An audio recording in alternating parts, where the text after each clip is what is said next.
बिस्मिल्लाहिर्रहमानिर्रहीम। अस्सलाम वालेकुम। आपके साथ हाजिर है सना कैसर।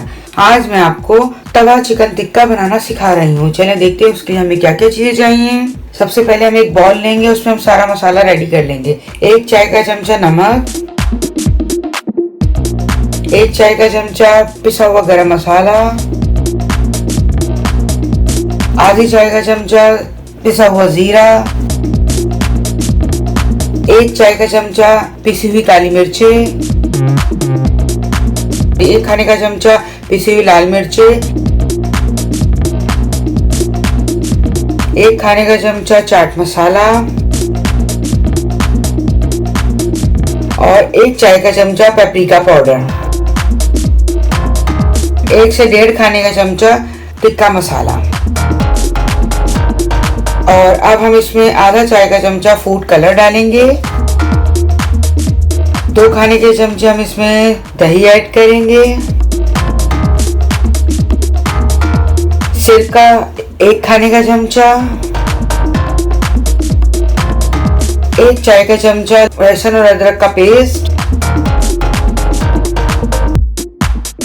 और 2 खाने के चमचे हम इसमें ऑयल ऐड करेंगे।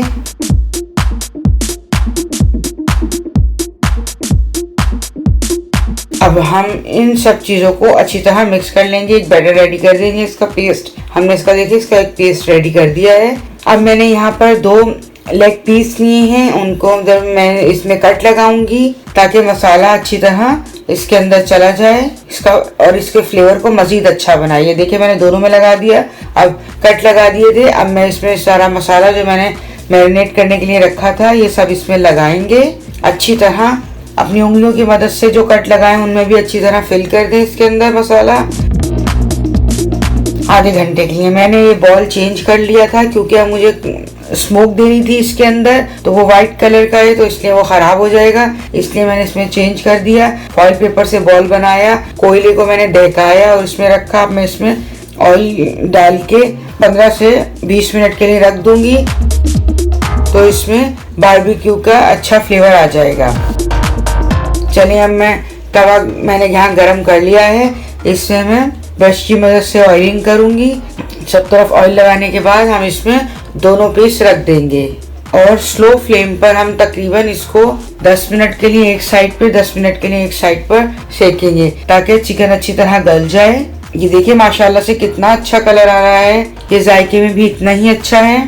जितना मसाला बॉल के अंदर है हम उसको दोबारा इसके ऊपर डाल देंगे ताकि जो इसका अपना ही चिकन और मसाले का पानी है उसी में चिकन गल जाए। ये देखिए माशाल्लाह से कितना अच्छा कलर आया है टिक्के का, देख के ही इसको खाने को दिल चाह रहा है।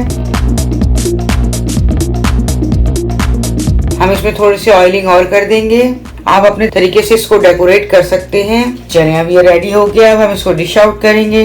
ये देखें दोनों तरफ से रेडी हो चुका है। आपने देखा कितना अच्छा इसका कलर आया है। आप इसको ट्राई करें और हमें कमेंट्स में फीडबैक दें आपको कैसी लगी हमारी वीडियो। मिलते हैं नेक्स्ट रेसिपी के साथ। अल्लाह हाफिज।